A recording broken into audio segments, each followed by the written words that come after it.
ഇന്നത്തെ മാതാപിതാക്കളൊക്കെ ഇപ്പൊ SLC പരീക്ഷ കഴിഞ്ഞ് അള്ളാഹു നമ്മുടെ മക്കളെ നീ പരാജയപ്പെടുത്തല്ലേ അള്ളാഹ്. പരീക്ഷ എഴുതിയ മക്കൾക്കൊക്കെ ഉന്നത വിജയം കൊടുക്കണേ റഹ്മാനെ. ഒരുപാട് പേര് പരീക്ഷ എഴുതിയിട്ടുണ്ട്. അള്ളാഹു നീ വിജയം കൊടുക്കണേ തമ്പുരാനെ. എൻ്റെ പ്രിയപ്പെട്ട ഉമ്മമാര് A+ കിട്ടിയില്ലെങ്കിൽ മക്കൾ ആത്മഹത്യ ചെയ്യുന്ന കാലമാണ്. കാരണം എന്തേ? പടച്ചവനെ ഉമ്മായിക്ക് മക്കളുടെ ഫ്ലെക്സ് പോസ്റ്റ് വെക്കാറുള്ളതാ, കാത്തിരിക്കുക ഫോട്ടോ ആയിട്ട്. A+ കിട്ടിയില്ലെങ്കിൽ പിന്നെ എന്ത് ചെയ്യാനാ? മക്കളെ മാക്സിമം പീഡിപ്പിക്കുകയാണ്. ഒരു പയ്യൻ എന്നോട് പറഞ്ഞൊരവസ്ഥയുണ്ട്, എൻ്റെ ഉമ്മയുടെ ആർത്തി ഒന്ന് മാറാൻ ദുആ ചെയ്യണം ഉസ്താദ്, അത്യാഗ്രഹം മാറാൻ. ഞാൻ ചോദിച്ചു എന്താ മോനെ? ഉമ്മയ്ക്ക് മൊത്തം A+ വേണം ഉസ്താദ്, ഞാനല്ലേ പഠിക്കണേ, സമാധാനം കിട്ടണ്ടേ. എടോ ഈ A+ വാങ്ങുന്നത് എന്തിനാ? ഉമ്മായിക്ക് ഫ്ലെക്സ് വെക്കാം, വേറെ ഒന്നുമല്ല, സ്റ്റാറ്റസ് ഇടണ്ടേ. എൻ്റെ മക്കൾക്ക് A+ മൊത്തവും കിട്ടിയെന്ന് പറഞ്ഞ് സ്റ്റാറ്റസ് ഇടണം, അതിനു വേണ്ടിയാ. അള്ളാഹു നമുക്ക് ഈമാൻ നൽകുമാറാകട്ടെ. ഓരോ മാതാവും തൻ്റെ മക്കൾക്ക് കൊടുക്കുന്ന ഉപദേശം എന്താ? പണം ഉണ്ടെങ്കിലേ ജീവിക്കാൻ പറ്റൂ. ഇന്ന് മക്കൾക്ക് മാതാപിതാക്കൾ, ഞാൻ ചുമ്മാതെ പറഞ്ഞതല്ലടോ, നമ്മളൊക്കെ ചെറുപ്പകാലം കഴിഞ്ഞു വന്നവരല്ലേ. ഈ ഇരിക്കണ പ്രായമുള്ളവരോടൊക്കെ ഞാൻ ചോദിക്കട്ടെ, നിങ്ങളൊക്കെ നിങ്ങളുടെ വാപ്പാൻ്റെ അടുക്ക പോയിട്ട് പറയും, വാപ്പ ഒരു മുട്ടായി വാങ്ങിത്താ വാപ്പ, ഒരു സിപ്പപ്പ് വാങ്ങിത്താ വാപ്പ, അല്ലേ? നമ്മൾ നമ്മുടെ വാപ്പാൻ്റെ അടുക്ക പോയിട്ട് പറയുന്നത് മുട്ടായി വാങ്ങിത്തരാനാ. ഉപ്പ എനിക്ക് അത് വാങ്ങിത്താ ഇത് വാങ്ങിത്താ എന്ന് പറഞ്ഞ് മക്കൾ പറയുന്നത് അങ്ങനെ ആയിരുന്നു. എന്നാൽ ഇന്നത്തെ മക്കൾ എന്താ പറയണത്? വാപ്പ പൈസ താ വാപ്പ എന്നാ ചോദിക്കണേ, മുട്ടായി വാങ്ങിത്താന്നല്ല പറയണേ, പൈസ താന്നാ പറയുന്നത്. കാരണം എന്തേ? പൈസയോട് ഇന്നത്തെ മക്കൾക്കൊരു വല്ലാത്ത അത്യാഗ്രഹമാണ്. അത് കാരണം ഉമ്മമാരാണ് അങ്ങനെ ആക്കിയത്. ഇവരുടെ ആർത്തി. ഇവർ ഈ 5ാം ക്ലാസ്സിൽ പഠിക്കുന്ന പയ്യനോട് അള്ളാഹയെക്കുറിച്ചോ നബിതങ്ങളെക്കുറിച്ചോ ഒന്നുമല്ല പറഞ്ഞു കൊടുക്കണേ. നല്ലതുപോലെ പഠിക്കണം, നല്ല മാർക്ക് വാങ്ങണം, 1ാം റാങ്ക് നിനക്കായിരിക്കണം, എങ്കിലേ നല്ല ജോലി കിട്ടൂ, നല്ല സാലറി കിട്ടൂ, നല്ല കുടുംബത്തിൽ നിന്ന് പെണ്ണ് കിട്ടൂ. എടാ പൈസ ഉണ്ടെങ്കിലേ ജീവിക്കാൻ പറ്റൂ. ചുമ്മാതല്ലേ അവൻ കഞ്ചാവ് കച്ചവടത്തിന് നടക്കുന്നത്. അള്ളാഹു കാത്തിരക്ഷിക്കുമാറാകട്ടെ. അവൻ കഞ്ചാവ് കച്ചവടത്തിന് നടക്കാനുള്ള കാരണം എന്താ? ഈ തള്ളയാ പറഞ്ഞു കൊടുത്തത് പണം ഉണ്ടെങ്കിലേ ജീവിക്കാൻ പറ്റത്തുള്ളൂ. അതുകൊണ്ട് എളുപ്പത്തിൽ പണമുണ്ടാക്കാനുള്ള വഴി നോക്കുന്നു. എടാ എന്തിനാടോ പണം? എടാ ഒരു മനുഷ്യൻ ആവശ്യമുള്ളത് എന്താ? അൽഹംദുലില്ലാ അവനും അവൻ്റെ കുടുംബത്തിനും എല്ലാ ദിവസവും കഴിക്കാൻ ഭക്ഷണം ഉണ്ടാകണം. അള്ളാഹു ബർക്കത്ത് ചെയ്യുമാറാകട്ടെ. അള്ളാഹു ബർക്കത്ത് ചെയ്യുമാറാകട്ടെ. നമ്മൾ എന്തിനാ ഈ കഷ്ടപ്പെടുന്നേ? നമ്മൾ എന്തിനാ ജോലിക്ക് പോകുന്നേ? നമുക്കും നമ്മുടെ ഭാര്യയ്ക്കും നമ്മുടെ മക്കൾക്കും എല്ലാ ദിവസവും വിശക്കുമ്പോൾ ഭക്ഷണം കഴിക്കണം. അതല്ലേ നമുക്ക് വേണ്ടത്. അള്ളാഹു നമുക്ക് ബർക്കത്ത് ചെയ്യുമാറാകട്ടെ. അതിനെന്തിനാ കഷ്ടപ്പെടുന്നേ? അതിനെ കഷ്ടപ്പെടേണ്ട കാര്യമൊന്നുമില്ലല്ലോ. എൻ്റെ ഉമ്മ നീ ഖുർആൻ നോക്ക്, അള്ളാന്റെ ഖുർആൻ നോക്ക്. അള്ളാഹുവിൻ്റെ ഖുർആനിൽ അള്ളാഹു സുബ്ഹാനഹു വ തആല പറയുന്നുണ്ട്, കഴിക്കാൻ ഭക്ഷണം വേണമെങ്കിൽ ഞാൻ തരാം, കഴിക്കാൻ ഭക്ഷണം വേണമെങ്കിൽ ഞാൻ തരാം. അതിനെന്ത് ചെയ്താൽ മതി? അള്ളാഹുവിന്റെ പരിശുദ്ധമായ ഖുർആൻ പറയുന്നു, വഅ്മുറു അഹ്ലക ബിസ്സലാത്തി വസ്തബിർ അലൈഹാ ലാ നസ്അലുക റിസ്ഖ നഹ്നു നർസുകുക വൽ ആഖിബത്തു ലിത്തഖ്വ. അള്ളാഹുവിന്റെ വിശുദ്ധമായ ഖുർആൻ പറയുക, നിനക്ക് കഴിക്കാൻ ഭക്ഷണമാണോ വേണ്ടേ? ഞാൻ തരാം. മരിക്കുന്ന കാലം വരെ തിന്നാനുള്ള ഭക്ഷണം ഞാൻ തരാം. അള്ളാഹു നമുക്ക് ഈമാൻ നൽകുമാറാകട്ടെ. ഏത് സൂറത്താടാ ഹാഫിദ് നിങ്ങളെ? വഅ്മുറു അഹ്ലക ബിസ്സലാത്തി വസ്തബിർ അലൈഹാ ലാ നസ്അലുക റിസ്ഖ. ഓതറ ചങ്ങായിമാരെ, നഹ്നു നർസുകുക വൽ ആഖിബത്തു ലിത്തഖ്വ. ഏത് സൂറത്താ? സൂറത്ത് ത്വാഹ അല്ലേ? സൂറത്ത് ത്വാഹ അല്ലേ? സൂറത്ത് ത്വാഹയുടെ 132-ാമത്തെ ആയത്താണെന്ന് തോന്നുന്നു. ഈ ആയത്തിന്റെ അകത്ത് അള്ളാഹു പറയുകയാ, 5 നേരം ആര് നിസ്കരിക്കുന്നുണ്ടോ ആ നിസ്കരിക്കുന്നവന് മരിക്കുന്ന കാലം വരെ തിന്നാനുള്ള ഭക്ഷണം അള്ളാഹു കൊടുക്കുമെന്ന് അള്ളാഹുവിന്റെ വിശുദ്ധ ഖുർആൻ. അള്ളാഹു ഈമാൻ തരുമാറാകട്ടെ. 5 നേരം നിസ്കരിച്ചാൽ മരിക്കുന്ന കാലം വരെ തിന്നാനുള്ള ഭക്ഷണം അള്ള തരൂന്ന അള്ള പറഞ്ഞ്. നിസ്കരിച്ചാൽ പോരെ, ഭക്ഷണം കിട്ടൂലേ? നിസ്കരിക്കുന്നവന് കഴിക്കാനുള്ള ഭക്ഷണം അള്ളാഹു തരുമല്ലോ. എന്റെ പ്രിയപ്പെട്ട സഹോദരങ്ങളെ, ഇതാ നമ്മൾ പഠിക്കേണ്ടത്. ഇതാ പറഞ്ഞ ഖുർആൻ പഠിക്കാൻ ഞാൻ പറഞ്ഞു വന്നത്. ഇതൊക്കെ ഇന്നത്തെ കുട്ടികളോട് പെങ്ങളോട് പറയുന്ന, മക്കളെ തലമറച്ച് നടക്ക്, നീ ഇങ്ങനെ നടക്കല്ലേ, നിന്റെ മുടിയും പുറത്ത് കാണിച്ച് ഔറത്തും പുറത്ത് കാണിച്ച് നീ ഇങ്ങനെ നടക്കല്ലേ. എന്റെ പൊന്നുസ്താദ്, നിങ്ങൾക്ക് കിട്ടാത്തതിന്റെ ഇതാ ഉസ്താദിന് എന്തെങ്കിലും നടന്നാൽ മതി. ആസ്വദിക്കാനുള്ളത് ജീവിതം. പണ്ട് പെണ്ണുങ്ങൾ ഉസ്താദിനെ കാണുമ്പോൾ തലയിൽ തുണിയിടും, ഇന്നത്തെ പെണ്ണുങ്ങൾ ഉള്ളതുകൂടെ ഊരിക്കളയും. അതവസ്ഥ. എടാ ഉസ്താദ് ഫ്രണ്ടിൽ ഇരിക്കുന്നുണ്ടെങ്കിൽ ഇത്തിരി കൂടെ ഓവറായി കാണിക്കുന്ന ഒരു കാലം. ഇത് പറയുമ്പോ കളിയാക്കല, ഇത് പറയുമ്പോ പരിഹാസമാ. എന്റെ പ്രിയപ്പെട്ടവരെ, എന്തു പറഞ്ഞാലും കളിയാക്കുകയാണ്, പരിഹസിക്കുകയാണ്. എന്റെ പ്രിയപ്പെട്ട യുവത്വമേ, ഉസ്താദേ നിങ്ങൾ പറയുന്നത് പോലെ എല്ലാ ജീവിതം ആസ്വദിക്കാനുള്ളതാണ്. ആസ്വദിച്ചോ മക്കള്, നല്ലതുപോലെ പോലെ ആസ്വദിച്ചോ മക്കള്. അള്ളാനെ മറന്നുകൊണ്ട് ധിക്കാരികളെ പോലെ നടന്നോ. എന്നാൽ അങ്ങനെ നടക്കുന്നവരോട് എനിക്ക് പറയാനുള്ളത് ഖുർആനിലെ ഒരായത്താ. അല്ലാഹുവിന്റെ പരിശുദ്ധമായ ഖുർആനിലെ ഒരായത്ത് ഞാൻ പറഞ്ഞു തരാം. ഖുർആനിലെ ഒന്നാമത്തെ ആയത്ത് ഏതെന്നറിയുമോ? ഇഖ്റ ബിസ്മി റബ്ബിക്കല്ലദീ ഖലഖ് ഖലഖൽ ഇൻസാന മിൻ അലഖ്. അല്ലാഹുവിന്റെ വിശുദ്ധമായ ഖുർആനിൽ ആദ്യമായിട്ട് ഇറങ്ങിയ ആയത്ത് ഇതാണല്ലോ. ഇനി അവസാനത്തെ ആയത്ത് ഏതാണെന്നറിയുമോ പെങ്ങള്? വഅദകൾ കാമെന്ന പടച്ച റബ്ബിനെ മറന്നുകൊണ്ട് ഇസ്ലാമിന്റെ നിയമങ്ങൾ മുഴുവനും കാറ്റിൽ പറത്തിയിട്ട് സ്വന്തം ഇഷ്ടപ്രകാരം ആസ്വദിച്ച് നടക്കുന്നവരോട് അല്ലാഹുവിന്റെ ഖുർആനിലെ ഏറ്റവും അവസാനത്തെ ആയത്ത് ഏതെന്നറിയുമോ? ഏറ്റവും അവസാനത്തെ ആയത്ത് ഏതെന്നറിയുമോ? എന്റെ പ്രിയപ്പെട്ടവരെ, അതാ ചരിത്രം പറയുകയാണ്. ഒരിക്കൽ സ്വഹാബത്ത് യുദ്ധത്തിന് പോവുകയാണ്. സ്വഹാബത്ത് യുദ്ധത്തിന് പോയപ്പോ ഒരു ഗ്രാമത്തിലൂടെ കടന്നു പോവുകയാണ്. ആ സഹാബികളുടെ ഇടയിൽ ഒരു ചെറുപ്പക്കാരനുണ്ടായിരുന്നു. ഒരു സുന്ദരിയായ പെണ്ണിനെ കാണുകയാണ്. അവളോട് വല്ലാത്ത ആഗ്രഹം തോന്നി, അവളോട് വല്ലാത്ത പ്രണയം തോന്നി. അവസാനം ആ ചെറുപ്പക്കാരൻ ആ പെണ്ണിനോട് തന്റെ ആഗ്രഹം പറയുകയാണ്. എല്ലാവരും പറഞ്ഞു വേണ്ട മോനെ, വേണ്ട മോനെ. അനുസരിക്കാതെ ആ ചെറുപ്പക്കാരൻ ആ പെണ്ണിനോട് ചെന്ന് തന്റെ ആഗ്രഹം പറയുകയാണ്. ആ പെണ്ണ് പറഞ്ഞു യഹൂദിയായിരുന്നു. ആ പെണ്ണ് പറഞ്ഞു നീ എന്റെ മതത്തിലേക്ക് കടന്നു വന്നാൽ, നിന്റെ മതം വലിച്ചെറിഞ്ഞിട്ട് നീ ഞങ്ങളുടെ മതത്തിൽ വന്നാൽ നിന്റെ ആഗ്രഹം ഞാൻ സാധിപ്പിച്ചു തരാം. പടച്ച റബ്ബേ, എല്ലാവരും ഉപദേശിച്ചിട്ടും അവൻ കേൾക്കാൻ തയ്യാറായില്ല. അവസാനം ആ പെണ്ണിന്റെ യഹൂദ മതത്തിലേക്ക് കടന്നു ചെന്നു. അവസാനം ആ പെണ്ണുമായി സന്തോഷത്തോടെ ജീവിക്കുകയാണ്. അല്ലാഹുവേ, യുദ്ധം പോലും പരാജയപ്പെട്ടു. അവസാനം ഒരുപാട് നാളുകൾ കഴിഞ്ഞു. അന്ന് യുദ്ധത്തിന് വന്ന ഒരു മനുഷ്യനുണ്ടല്ലോ, ഈ ചെറുപ്പക്കാരൻ താമസിക്കുന്ന ഗ്രാമത്തിലൂടെ പോകുമ്പോ പണ്ട് കൂടെ വന്നൊരു പെണ്ണിനെ കണ്ടു മതം മാറിയ ഒരു ചെറുപ്പക്കാരനെ ഓർമ്മ വന്നു. അവസാനം തിരയുകയാണ്, കണ്ടുപിടിക്കുകയാണ്. ആ ചെറുപ്പക്കാരനെ കണ്ടുപിടിക്കുകയാണ്. അവസാനം അവനെ കണ്ടപ്പോ അവന്റെ ജീവിതത്തെ കുറിച്ച് അവിടെ നിന്ന് ചോദിക്കുകയാണ്. അവസാനം ആ മനുഷ്യൻ ചോദിച്ചു, മോനെ, നീ അല്ലാഹുവിന്റെ ഖുർആൻ മുഴുവനും കാണാതെ പഠിച്ച ഹാഫിളായിരുന്നല്ലോ, നീ ഹാഫിളായിരുന്നല്ലോ, നിനക്ക് എന്തെങ്കിലും ഓർമ്മയുണ്ടോ? അല്ലാഹുവിന്റെ പരിശുദ്ധമായ ഖുർആനിലെ 114 സൂറത്തുകൾ പഠിച്ചവനായിരുന്നല്ലോ, നിനക്ക് വല്ലതും ഓർമ്മയുണ്ടോ? വല്ലതും ഓർമ്മയുണ്ടോ? ആ മതം മാറി പെണ്ണ് കെട്ടിയ ഹാഫിളായ മനുഷ്യൻ പറഞ്ഞ മറുപടി എന്താ? എല്ലാം മറന്നുപോയി, എല്ലാം മറന്നുപോയി. ഒരേ ഒരായത്തെ എനിക്ക് ഓർമ്മയുള്ളൂ, ഒരേ ഒരായത്തെ എനിക്ക് ഓർമ്മയുള്ളൂ. എല്ലാ ആയത്തുകളും ഞാൻ മറന്നുപോയി. എനിക്കൊരേ ഒരായത്ത് മാത്രമേ ഓർമ്മയുള്ളൂ. എന്റെ പ്രിയപ്പെട്ടവരോട് പറയുകയാണ്, അല്ലാഹുവിനെ മറന്നുകൊണ്ട് പടച്ച റബ്ബ് ചെയ്തു തരുന്ന അനുഗ്രഹങ്ങൾ മുഴുവനും രണ്ട് കൈയും നീട്ടി സ്വീകരിച്ചിട്ട് പടച്ചവനെ മറന്നുകൊണ്ട് നടക്കുന്ന മനുഷ്യ, അല്ലാഹു തരുന്ന ശിക്ഷ എന്തെന്നറിയുമോ? അല്ലാഹു നിന്നോട് പറയുന്നത് എന്തെന്നറിയുമോ?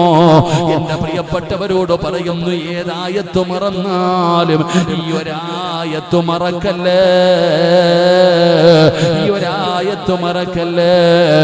ഏതായത്താണെന്നറിയുമോ? വത്തഖൂ യൗമന തുർജഊന ഫീഹി ഇലല്ലാഹ്, വത്തഖൂ യൗമന തുർജഊന ഫീഹി ഇലല്ലാഹ്. എവിടെ പോകാനാടാ സിറാജ്? എവിടെ പോകാനാടാ സിറാജ്? നീ എവിടെ പോയാലും നിന്നെ ഞാൻ എന്റെ മുമ്പിലേക്ക് തന്നെ കൊണ്ടുവരുമടാ. അമ്മ സിറാജിനോട് പറയുകയാണ്, നീ എത്ര ഉയരങ്ങളിലെത്തിയാൽ, ഈ ലോകത്തിന്റെ ഏത് മൂലയിൽ പോയാലും സിറാജ്, നീ ഒരു ദിവസം എന്റെ മുമ്പിലേക്ക് മടങ്ങി വരുമടാ.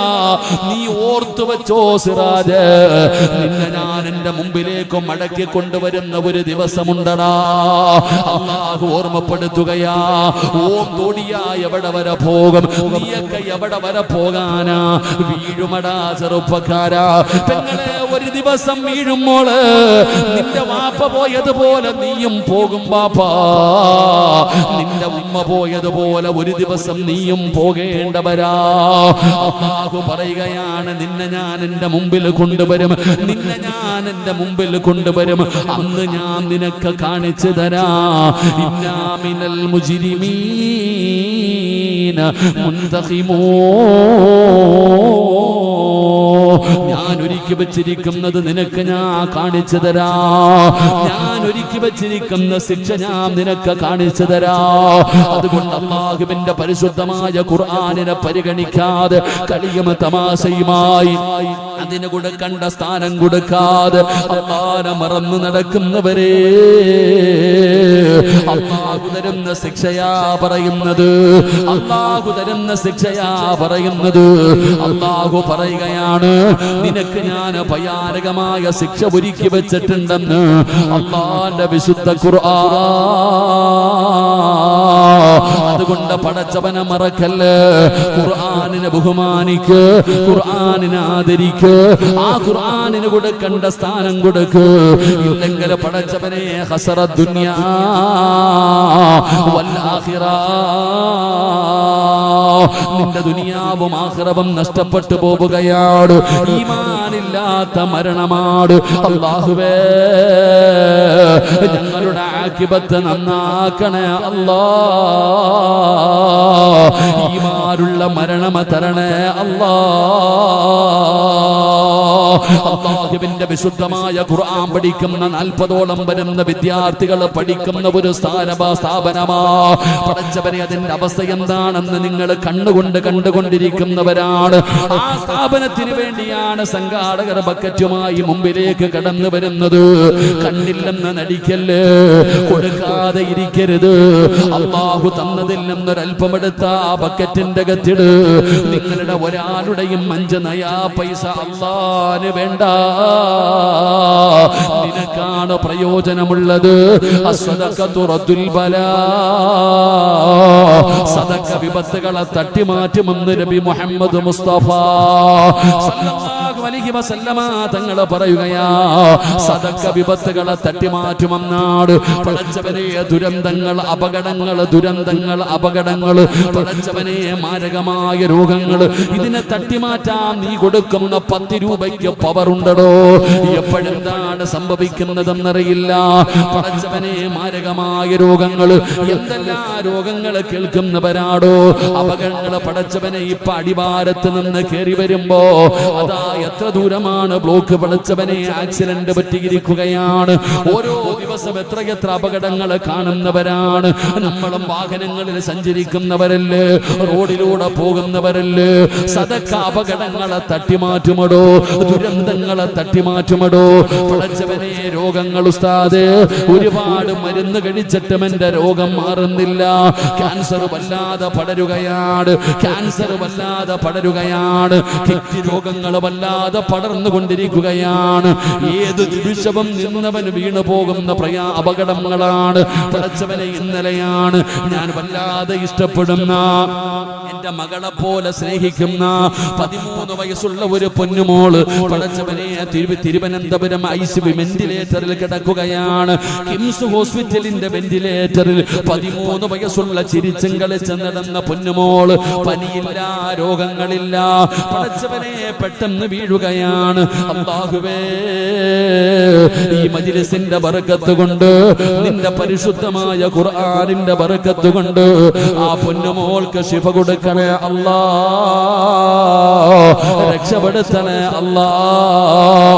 ആ പൊന്നുമോളോട് കരുണ കാണിക്കണേ അല്ലാ. എന്റെ പ്രിയപ്പെട്ടവരെ, സദഖ രോഗങ്ങളെ തട്ടിമാറ്റുമടോ.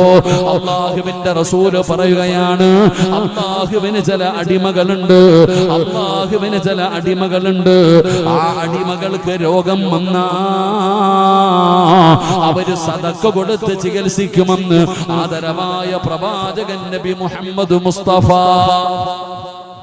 റസൂൽ സല്ലല്ലാഹു അലൈഹി വസല്ലം തങ്ങൾ പറയുന്നു, അള്ളാഹുവിന് ചില അടിമകളുണ്ട്, ചിരിച്ചും കളിച്ചും നടന്ന പൊന്നുമോള്, ഞാൻ വല്ലാതെ ഇഷ്ടപ്പെടുന്ന ഒരു മകളെ പോലെ സ്നേഹിക്കുന്ന പൊന്നുമോള, ഇങ്ങനെ പെട്ടെന്നൊന്ന് പേടിച്ചു, വായിലൂടെ പതയും നുരയും വന്നിട്ട് ഇപ്പൊ ഹോസ്പിറ്റലിന്റെ വെന്റിലേറ്ററില യതീമായ പൊന്നുമോള. അള്ളാഹു ശുഭ കൊടുക്കുമാറാകട്ടെ, അള്ളാഹു ശുഭ കൊടുക്കുമാറാകട്ടെ. എൻ്റെ പ്രിയപ്പെട്ടവരെ, എന്തെല്ലാം രോഗങ്ങളാ. എൻ്റെ കൂടെ വന്ന ഷഹീറു ബദരി, അദ്ദേഹത്തിന് അള്ളാഹു ആഫിയത്തുള്ള ദീർഘായുസ്സ് കൊടുക്കുമാറാകട്ടെ. ഞാനൊരിക്കൽ അദ്ദേഹത്തിൻ്റെ വീട്ടിലിരിക്കുമ്പോൾ ഈ മാനന്തവാടിയിൽ നിന്നൊരു ചെറുപ്പക്കാരൻ ഓട്ടോയിൽ ഓടിച്ച് എന്നെ കാണാൻ വന്നു. എന്നോട് പറഞ്ഞു, ഉസ്താദേ ഞാൻ ഡയാലിസിസ് ചെയ്യുകയാ, ദുആ ചെയ്യണം. അപ്പം എൻ്റെ കൂടെ വന്ന പയ്യൻ ചോദിച്ചു, കിഡ്നി മാറ്റി വെച്ചില്ലേ? മാറ്റി വെച്ചു ഉസ്താദെ. 2 കൊല്ലം കഴിഞ്ഞപ്പോൾ അത് പോയി. 2-3 വർഷം കഴിഞ്ഞപ്പോൾ അത് അടിച്ചുപോയി. അപ്പൊ ചോദിച്ചു, എന്തേ നോക്കിയില്ലേ? അപ്പൊ ആ ചെറുപ്പക്കാരൻ പറഞ്ഞ ഒരു മറുപടി ഉണ്ട്. അള്ളാഹു നമുക്ക് ചെയ്ത നിഅമത്തുകളെ കുറിച്ച് നമ്മൾ ചിന്തിക്ക്. ആ ചെറുപ്പക്കാരൻ പറഞ്ഞ ഒരു മറുപടി, എല്ലാ ദിവസവും മരുന്ന് കഴിക്കണം. ഞാനാണെങ്കിൽ എല്ലാ ദിവസവും കഴിക്കാറില്ല, ഇടവിട്ടാണ് മരുന്ന് കഴിക്കുന്നത്. എല്ലാ ദിവസവും ഞാൻ ടാബ്ലറ്റ് കഴിക്കാറില്ല, ഇടവിട്ടാണ് ഞാൻ മരുന്ന് കഴിക്കുന്നത്. അപ്പൊ ഞാൻ ചോദിച്ചു, എല്ലാ ദിവസവും കഴിക്കണ്ടേ? നിങ്ങൾ കിഡ്നി മാറ്റിവെച്ച ആളല്ലേ, നിങ്ങളുടെ ശ്രദ്ധക്കുറവ് കൊണ്ടല്ലേ ഇങ്ങനെ സംഭവിച്ചത്? ഞാൻ ചോദിച്ചപ്പോൾ എന്തേ നിങ്ങൾ ഗുളിക കഴിക്കാതെന്ന് ചോദിച്ചപ്പോൾ ആ ചെറുപ്പക്കാരൻ പറഞ്ഞ മറുപടി, ഒരാഴ്ചയിൽ 5000 രൂപയുടെ മരുന്ന് വേണം ഉസ്താദ്, ഞാൻ എവിടെ നിന്ന് മേടിക്കാനാ?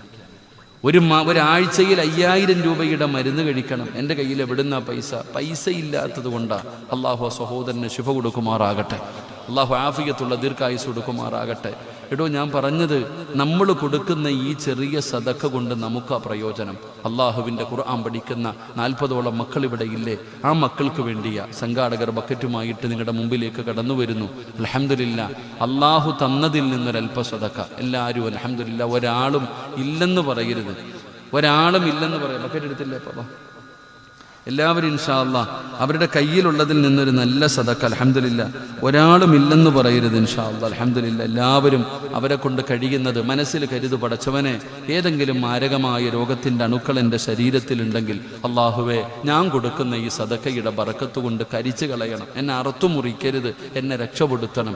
നല്ല ഒരു നീയത്തോടെ അൽഹംദുലില്ലാ അവരവരുടെ കയ്യിലുള്ളതിലൊരു നല്ല സദഖ ബിസ്മില്ലാ അള്ളാഹു കബൂലാക്കുമാറാകട്ടെ. സ്വല്ലല്ലാഹു അലാ മുഹമ്മദ് സല്ലല്ലാഹു അലൈഹി വസല്ലമ, സല്ലല്ലാഹു അലാ മുഹമ്മദ് സല്ലല്ലാഹു അലൈഹി വസല്ലമ.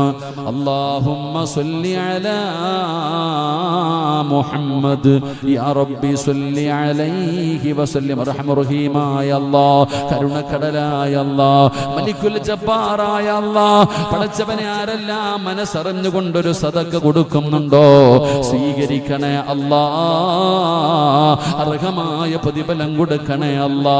മാരകമായ രോഗങ്ങളെ തൊട്ട് കാക്കണേ അല്ലാ, മാരകമായ രോഗങ്ങളെ തൊട്ട് കാക്കണേ അല്ലാ. ശരീരത്തിന്റെ ഭാഗങ്ങൾ മുറിച്ചു മാറ്റുന്ന, അറുത്തു മുറിക്കുന്ന രോഗങ്ങളെ തൊട്ട് കാക്കണേ റബ്ബേ.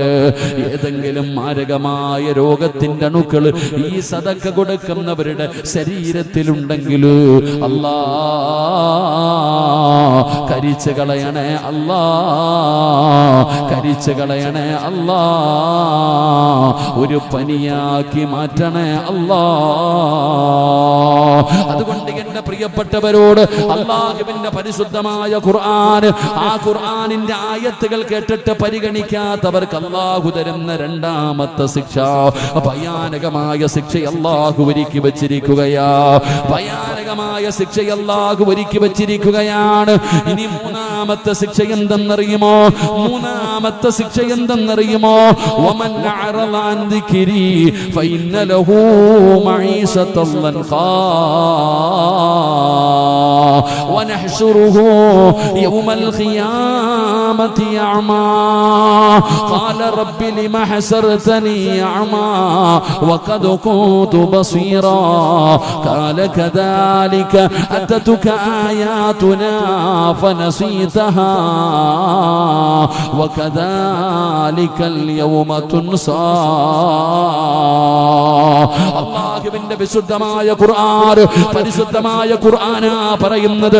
അല്ലാഹുവിന്റെ കലാമ കേട്ട് പരിഗണിക്കാതെ നിസാരമാക്കി നടക്കുന്നവർക്ക് പടച്ചറപ്പ് കൊടുക്കുന്ന മൂന്നാമത്തെ ശിക്ഷ എന്തെന്നറിയുമോ?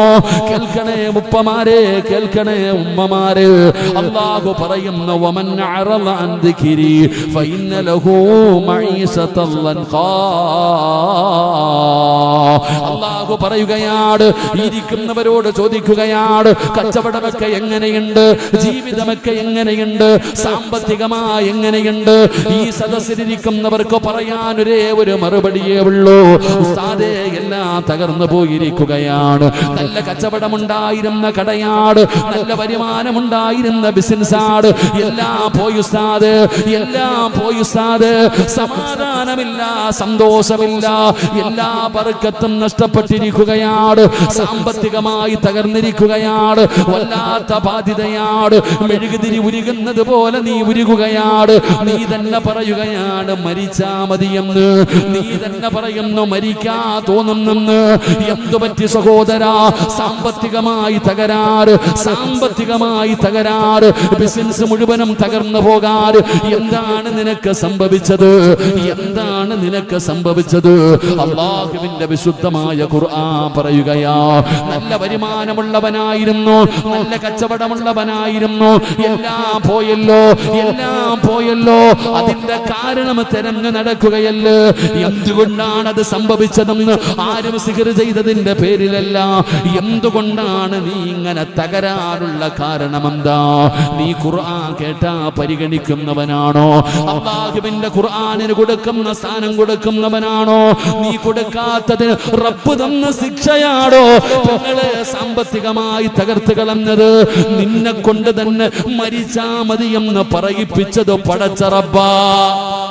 അല്ലാഹുവിന്റെ ഖുർആനാ പറയുന്നത്. നീ ഇങ്ങനെ തകരാനുള്ള കാരണമെന്താ? അല്ലാഹു പറയുകയാണ്, നിന്റെ മഈസത്ത് അല്ലാഹു തകർത്തല്ലോ, നിന്റെ മഈസത്ത് അല്ലാഹു തകർത്തല്ലോ, നിന്റെ കച്ചവടം മുഴുവനും അല്ലാഹു ഒന്നുമില്ലാതാക്കിയല്ലോ.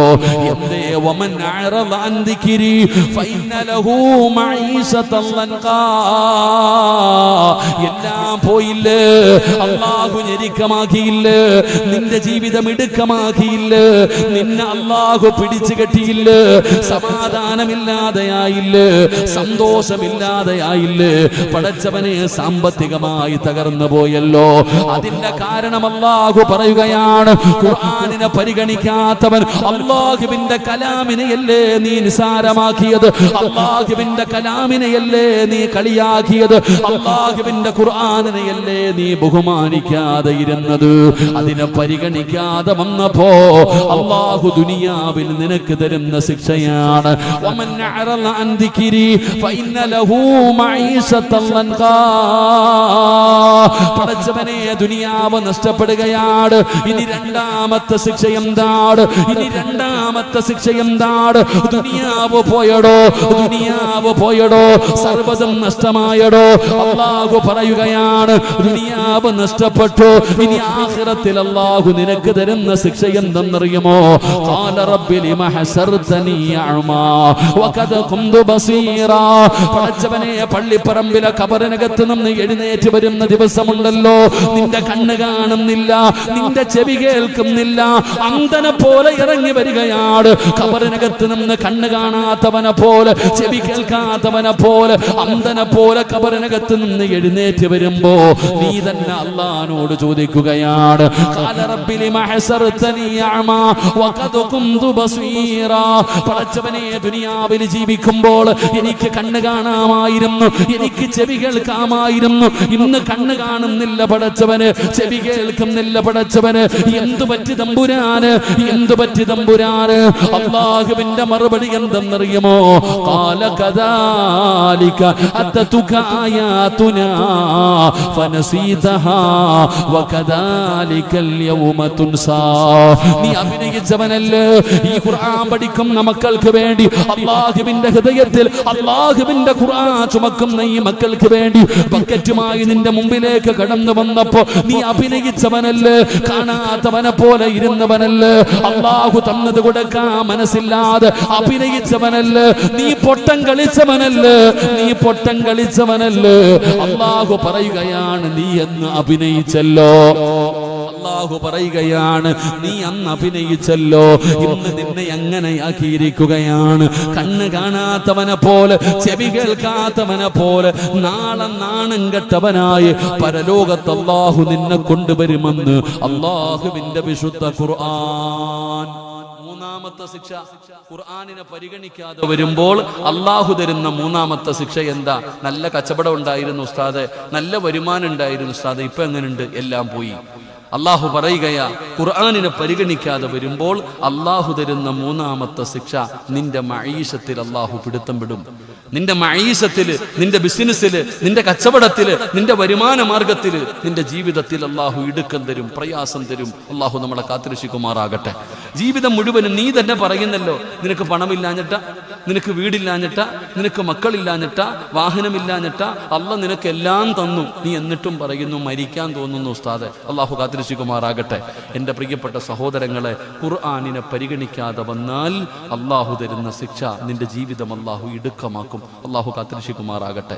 2, ഖബറിനകത്ത് നിന്ന് എഴുന്നേറ്റ് വരുമ്പോൾ നിനക്ക് കണ്ണ് കാണൂല, നിനക്ക് ചെവി കേൾക്കൂല. അല്ലാഹ് ദുനിയാവിൽ ജീവിക്കുമ്പോൾ കണ്ണ് കാണുമായിരുന്നല്ലോ അല്ലാഹ്. ഇപ്പൊ ബക്കറ്റ് മുമ്പിൽ വന്നു. ആർക്ക് വേണ്ടിയാ വന്നേ? ഈ ഇരിക്കണം മക്കൾക്ക് വേണ്ടി. നിനക്ക് കണ്ണ് കാണുമായിരുന്നോ? നീ അഭിനയിച്ചില്ലേ? അല്ലാഹു നിനക്ക് തന്നതിൽ നിന്നൊരു 10 രൂപ എടുത്ത ബക്കറ്റിന്റെ അകത്തിടാൻ നിനക്ക് മനസ്സ് വന്നില്ലല്ലോ. നീ അഭിനയിച്ചില്ലേ? കാണാത്തവനെ പോലെ നടന്നില്ലേ? അല്ലാഹു പറയുകയാ, നാളെ പരലോകത്ത് കടന്നു വരുമ്പോഴും നിന്നെ അല്ലാഹു അങ്ങനെ ആക്കിക്കളയും. നിന്റെ ദുനിയാവും നിന്റെ ആഖിറവും നഷ്ടമായി പോകും. അല്ലാഹു നമ്മളെ കാത്തുരക്ഷിക്കുമാറാകട്ടെ. അല്ലാഹു നമ്മളെ കാത്തുരക്ഷിക്കുമാറാകട്ടെ. അതുകൊണ്ട് എൻ്റെ പ്രിയപ്പെട്ട സഹോദരങ്ങളെ, നമ്മൾ ഖുർആനിലേക്ക് മടങ്ങ്. അല്ലാഹുവിൻ്റെ വിശുദ്ധമായ ഖുർആനിലേക്ക് മടങ്ങിയാൽ നിനക്ക് വേണ്ടത് മുഴുവനും അല്ലാഹു തരും. നിനക്കെന്താ വേണ്ടത്? എല്ലാം അല്ലാഹു നിനക്ക് തരും. വാരിക്കോരി റബ്ബ് തരും. നീ ബഹുമാനിക്ക്, ആ ഖുർആനിനെ നീ ആദരിക്ക്. എൻ്റെ പ്രിയപ്പെട്ട സഹോദരങ്ങളെ, എന്തുപറ്റി നമുക്ക് സമാധാനം ഇന്ന് ലോകത്തില്ല. ഇന്ന് മനുഷ്യന്മാർക്കില്ലാതെ പോയിരിക്കുന്ന ഒരു സാധനം സമാധാനമാണ്. പണക്കാരൻ, ഞാൻ ചോദിക്കട്ടെ, ഈ സദസ്സിലിരിക്കുന്ന 2 നില വീടുള്ളവനുണ്ട്, കാറുള്ളവനുണ്ട്, പണമുള്ളവനുണ്ട്, ഭാര്യയുള്ളവനുണ്ട്, മക്കളുണ്ടവനുണ്ട്. അല്ലാഹു എല്ലാം നിനക്ക് തന്നു. സമാധാനം തന്നോ? ഇല്ല. ഇരിക്കുന്ന സഹോദരിമാര് ശരീരത്തിൽ സ്വർണത്തിന് 70,000 രൂപ വിലയുണ്ട്, ഇപ്പോഴും 10 പവൻ ഇട്ടിട്ടുണ്ടോള്. ഓൾക്ക് തിന്നാനും കുടിക്കാനും ധരിക്കാനും സഞ്ചരിക്കാനും കിടക്കാനും അല്ലാഹു എല്ലാം വാരിക്കൂരി കൊടുത്തു. പക്ഷെ പെങ്ങളുടെ മുഖത്ത് സന്തോഷമില്ല. കാരണം എന്തേ? സമാധാനമില്ല. എന്തേ അതിൻ്റെ കാരണം? സമാധാനമാണ് ഇന്ന് ലോകത്തില്ലാതെ പോയിരിക്കുന്നത്. അത് നഷ്ടപ്പെട്ടു പോയാൽ അല്ലാഹു നമ്മളെ കാത്തുരക്ഷിക്കുമാറാകട്ടെ. അല്ലാഹു നമ്മളെ കാത്തുരക്ഷിക്കുമാറാകട്ടെ. സമാധാനം പൈസ കൊടുത്താൽ വാങ്ങാൻ കിട്ടുന്ന സാധനമല്ല, അത് അധ്വാനിച്ചുണ്ടാക്കാൻ പറ്റുന്ന കാര്യമല്ല. സമാധാനം എന്ന് പറയുന്നത് അല്ലാഹു തരണം. ആ സമാധാനം കിട്ടാനുള്ള വഴി എന്താണെന്ന് ഖുർആൻ നമുക്ക് പറഞ്ഞു തരുന്നു. അല്ലാഹു പഠിക്കാൻ ഭാഗ്യം തരുമാറാകട്ടെ. അല്ലാഹു പഠിക്കാൻ ഭാഗ്യം തരുമാറാകട്ടെ. സമാധാനം കിട്ടാനുള്ള വഴി എന്താ? എൻ്റെ പ്രിയപ്പെട്ട സഹോദരങ്ങളെ, ഖുർആൻ പറയുന്നു, വീട് ഒരു മനുഷ്യന് സമാധാനം കൊടുക്കും. നമ്മൾ കഷ്ടപ്പെട്ടുണ്ടാക്കിയിരിക്കുന്ന നമ്മുടെ വീട് ഒരു മനുഷ്യന് സമാധാനം കൊടുക്കും. വല്ലാഹു ജഅല ലക്കും മിൻ ബുയൂതികും സകന. ഖുർആൻ പറയുന്നു, ഒരാൾക്ക് വീട് സമാധാനം കൊടുക്കുമെന്ന്. നിനക്ക് വീടുണ്ട്, ആ വീട്ടിൽ നിനക്ക് സമാധാനമുണ്ടോ? ഉസ്താദിൻ്റെ അടുക്ക വന്നിട്ട് ചോദിക്കൂ, ഉസ്താദെ എൻ്റെ വീടിൻ്റെ കന്നിമൂലയ്ക്ക് വല്ല കുഴപ്പമുണ്ടോ എന്ന് നോക്കണേ ഉസ്താദെ. വാതിൽ ഇങ്ങോട്ടിരിക്കുന്നത് കൊണ്ടാണോ? അടുക്കള അങ്ങോട്ടിരിക്കുന്നത് കൊണ്ടാണോ? ബാത്റൂം ഇങ്ങോട്ടിരിക്കുന്നത് കൊണ്ടാണോ? ഇതൊന്നുമല്ലടോ അടിസ്ഥാനപരമായിട്ടുള്ള കാരണം. അതൊന്നുമല്ല. നിന്റെ വീടിൻ്റെ വാതിൽ തിരിഞ്ഞതോ അടുക്കള തിരിഞ്ഞതോ ഒന്നുമല്ല കാരണം. നിന്റെ വീട്ടിൽ സമാധാനമില്ലാത്തതിൻ്റെ കാരണം എന്താ? ബർക്കത്തില്ല, റഹ്മത്തില്ല, സന്തോഷമില്ല, സമാധാനമില്ല. ഭാര്യയും ഭർത്താവും കീരിയും പാമ്പിനെ പോലെ, മക്കൾ കൂടപ്പറപ്പുകൾ ഇന്ത്യയും പാകിസ്ഥാനെ പോലെ തല്ലുകയാണ്. ആരും ഇങ്ങോട്ടും സ്നേഹവും ഇല്ല, വൈക്കവും ഇല്ല, ഒന്നുമില്ല. അല്ലാഹു കാത്തുരക്ഷിക്കുമാറാകട്ടെ. അല്ലാഹു കാത്തുരക്ഷിക്കുമാറാകട്ടെ. അല്ലാഹു നമുക്ക് സമാധാനം നൽകി അനുഗ്രഹിക്കുമാറാകട്ടെ. നമ്മുടെ വീട്ടിലെ പ്രശ്നം എന്താ? നമ്മുടെ വീടിൻ്റെ അകത്ത് എല്ലാം നശിച്ചു പോകാനുള്ള കാരണം എന്താ? ഒറ്റ കാരണമേ ഉള്ളൂ. നമ്മുടെ വീട്ടിൽ സമാധാനം നഷ്ടപ്പെട്ടു പോകാനുള്ള കാരണം ഒരേ ഒരു കാരണമേ ഉള്ളൂ. ആ കാരണം ഞാൻ പറഞ്ഞിട്ട് ദുആ ചെയ്യാം. അല്ലാഹു പഠിക്കാൻ ഭാഗ്യം തരുമാറാകട്ടെ. ബോറടിക്കണുണ്ടോ? മടുത്തെങ്കിൽ പറയണം. വയറ് നിറഞ്ഞു കഴിഞ്ഞാൽ നിർത്തിയേക്കണമെന്നാ. നിങ്ങൾക്ക് മടുത്തെങ്കിൽ പറഞ്ഞേക്കണം. നിർത്തണോ പറയണോ? നിങ്ങളൊക്കെ മിണ്ടാതിരിയുടെ മുത്തല്യങ്ങൾ. നിങ്ങൾ പറയണോ നിർത്തണോ? പറയണോന്ന് ആഗ്രഹമുള്ളവരൊക്കെ ഒന്ന് കൈപൊക്കിക്കേ. പൈസ ചോദിക്കുമ്പോഴെല്ലാം ഇവിടെ തന്നെ കാണണം കേട്ടോ. ഇവിടെ നമ്മൾ ചുമ്മാതെ ഉസ്താദിൻ്റെ അടുക്ക പോവാ. ഉസ്താദെ സമാധാനമില്ല ഉസ്താദെ. വീട്ടിൽ എത്ര പൈസ കിട്ടിയിട്ടും തികയുന്നില്ല. അടിയും വഴക്കും ബഹളവും ഉസ്താദെ. എന്താണെന്ന് അറിയത്തില്ല. ആരെങ്കിലും എന്തെങ്കിലും മുട്ട വല്ലതും കുഴിച്ചിട്ടോ എന്ന് അറിയത്തില്ല. മുട്ട കുഴിച്ചിട്ടതല്ല കാക്ക. ചിലർ ചോദിക്കുന്നത് ഉസ്താദെ വാതിലിനും വല്ല കുഴപ്പമുണ്ടോന്നാ. വാതിൽ അടിപൊളി വാതിലല്ലേ, എന്താ കുഴപ്പം? അടുക്കള ഇങ്ങോട്ടിരിക്കുന്നത് കൊണ്ടാണോ? ബാത്റൂം അങ്ങോട്ട് കന്നിമൂല തിരയുക. അപ്പോൾ വീടും കെട്ടി കുറേ കാലം താമസിച്ചിട്ടാ മൂല തിരയുന്നത്. എടാ ചങ്ങാതി, അത് ആദ്യം തിരയണമായിരുന്നു. കന്നിമൂല ഇല്ലെന്നൊന്നും ഞാൻ പറഞ്ഞില്ല. തിരയേണ്ട സമയത്ത് തിരയണമായിരുന്നു. ഇപ്പം നിങ്ങളുടെ വീട്ടിൽ സമാധാനമില്ലാത്തതിൻ്റെ അടിസ്ഥാനപരമായിട്ടുള്ള കാര്യം ഞാൻ പറഞ്ഞു തരാം. അത് പരിഹരിച്ചാൽ നിങ്ങളുടെ വീട്ടിൽ സമാധാനം കിട്ടും. അള്ളാഹു സമാധാനം നൽകുമാറാകട്ടെ. അള്ളാഹു സമാധാനം നൽകുമാറാകട്ടെ. ഇൻഷാ അല്ലാഹ് 11 മണി വരെ ഇരിക്കുകയല്ലേ? 11 മണി വരെ ഇരിക്കുകയല്ലേ? ഞാനും ഇരുന്നോട്ടെപ്പാ. എത്തിവേ ഇരുന്നോട്ടെ. കാല് വേന എടുക്കുന്നോ? സമരം ഇരുന്നോട്ടെ. ഇരുന്ന് പറഞ്ഞോട്ടെ. അൽഹംദുലില്ലാഹ്. ഒരു ഫാത്തിഹ ഓതിക്കേ. ഇലാ ഹദറത്ത് റൂഹി നബിയിന മുഹമ്മദിൻ സ്വല്ലല്ലാഹു അലൈഹി വസല്ലം. അൽ ഫാത്തിഹ.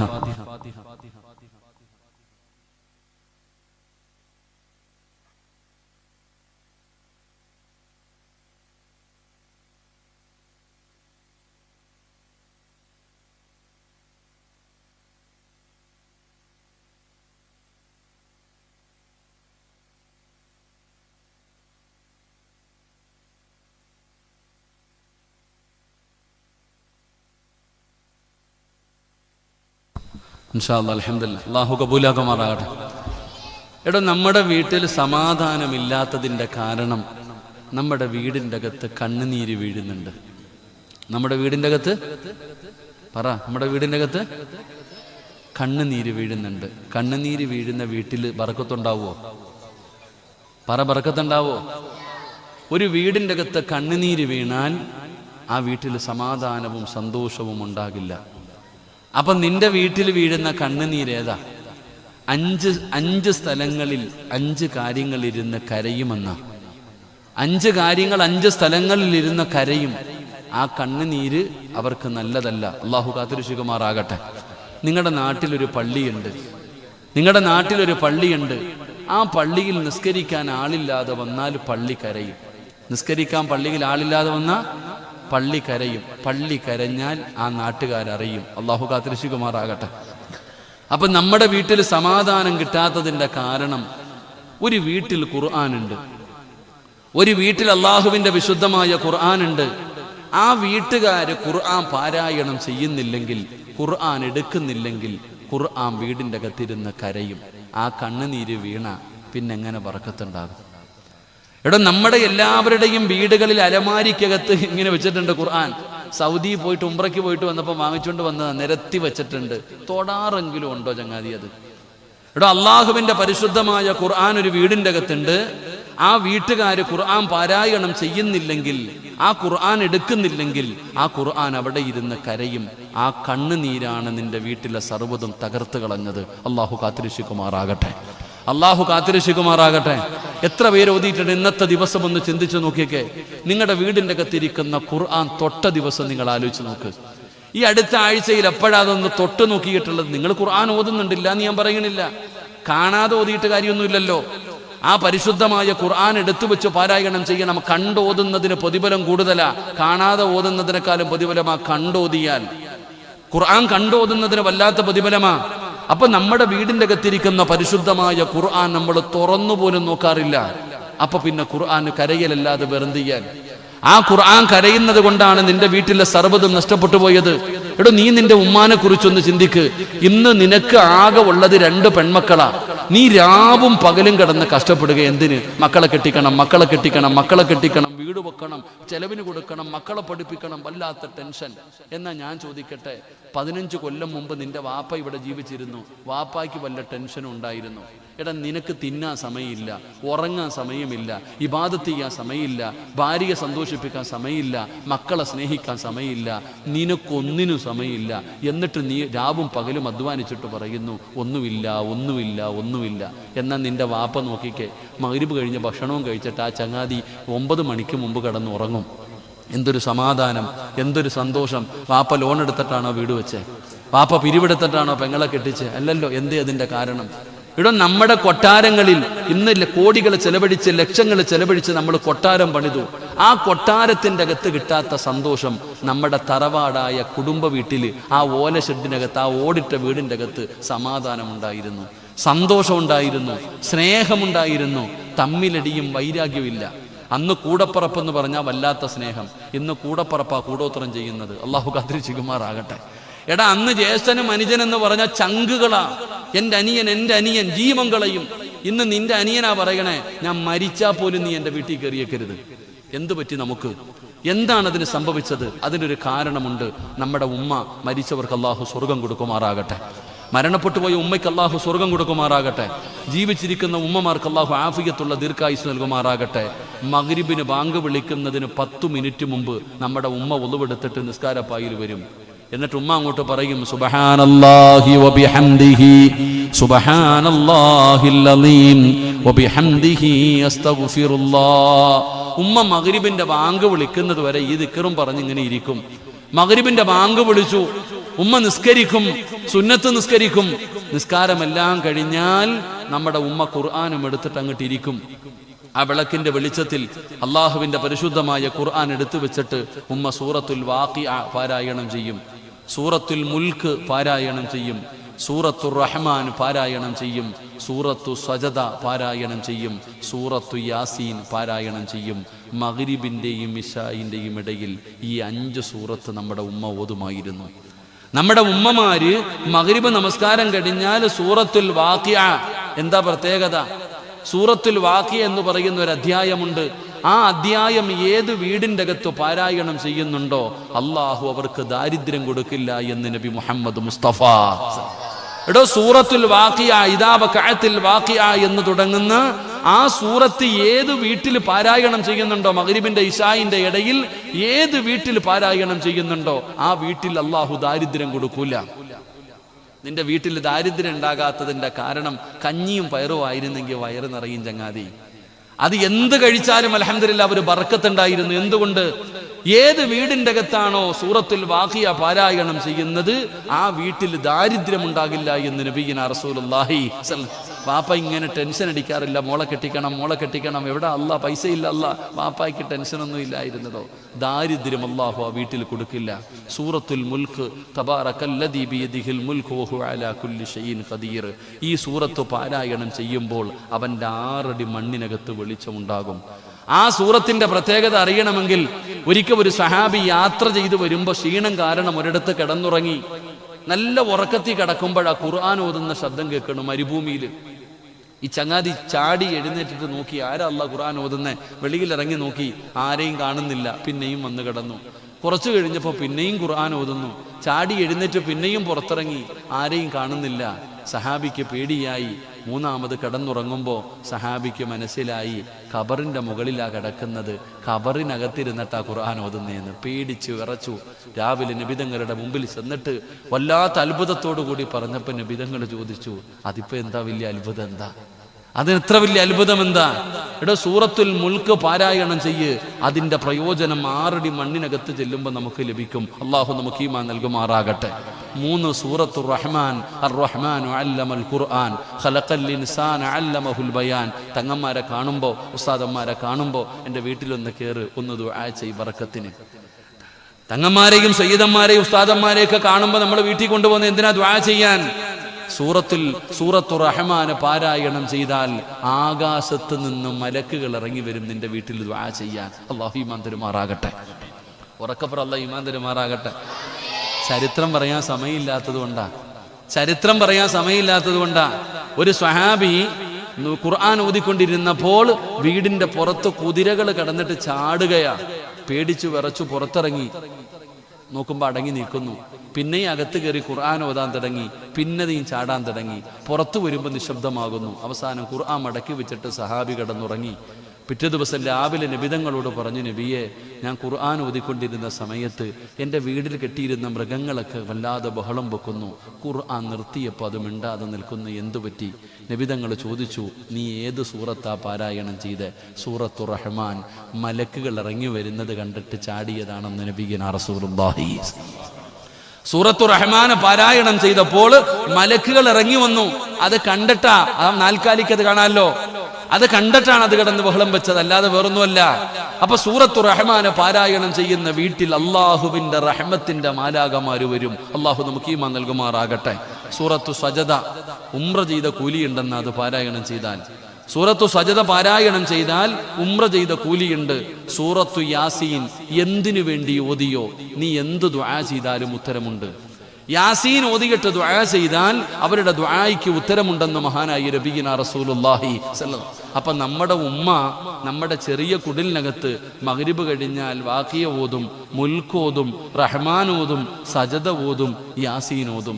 നിന്റെ കൊട്ടാരത്തിൽ നിന്റെ ഭാര്യ 6 മണി കഴിഞ്ഞാൽ TV-യുടെ മുമ്പിൽ വന്നിരിക്കും, റിമോട്ട് എടുക്കും, ഏഷ്യനെറ്റ് നിൽക്കും, മഴവിൽ മനോരമ നിൽക്കും, കൈരളി നിൽക്കും, ഓരോ ചാനലും നിൽക്കിക്കൊണ്ടിരിക്കും. ഇതാണ് നിന്റെ വീടിന്റെ പ്രശ്നം. അള്ളാഹു നമുക്ക് ഈമാൻ നൽകുമാറാകട്ടെ. അള്ളാഹു നമുക്ക് ഈമാൻ നൽകുമാറാകട്ടെ. ഖുർആൻ വീടിന്റെ അകത്തിരുന്ന് കരയുകയാണ്. ആ ഖുർആനിന്റെ കണ്ണുനീര് നിന്റെ വീടിന്റെ സമാധാനവും നിന്റെ വീടിന്റെ സന്തോഷവും ബറക്കത്തുമെല്ലാം നഷ്ടപ്പെടുത്തിയത്. അതുകൊണ്ട് പെങ്ങളെ, ഖുർആനിലേക്ക് മടങ്ങിക്കോ. ഒന്ന് വഅദ് കഴിഞ്ഞ് തിരിച്ച് വീട്ടിലേക്ക് ചെല്ലുകയാണ്. അൽഹംദുലില്ലാഹ്, വീടിന്റെ പുറത്തു നിന്ന് ഒതുവെടുക്കുകയാണ്. എന്നിട്ട് വാതിൽ തുറന്ന് വീടിന്റെ അകത്ത് കയറിയ ആദ്യം ചെന്നിട്ട് ഖുർആൻ എടുക്കണേ. അല്ലാഹുവിന്റെ പരിശുദ്ധമായ ഖുർആൻ എടുത്തിട്ട് പടച്ചവനെ ആ പൊടിയൊന്ന് തുടച്ച് കളയണേ പെങ്ങള്. ഒരായത്തെങ്കിലും പാരായണം ചെയ്യണേ. ആ ഖുർആനിനെ ഒന്ന് ചുംബിക്കണേ. ആ കണ്ണുനീരൊന്ന് തുടയ്ക്കണേ. എങ്കിൽ നിന്റെ വീട്ടിലേക്ക് അല്ലാഹുവേ സർവ്വതമ കടന്നു വരികയാണ്. സമാധാനം വരികയാണ്, സന്തോഷം വരികയാണ്, സ്നേഹബന്ധങ്ങൾ ഉണ്ടാവുകയാണ്, ഒത്തൊരുമകൾ ഉണ്ടാവുകയാണ്, ബർക്കത്ത് ഉണ്ടാവുകയാണ്, കിട്ടുന്നത് തികയുകയാണ്. നിന്റെ ജീവിതം തന്നെ സ്വർഗമാവുകയാണ്.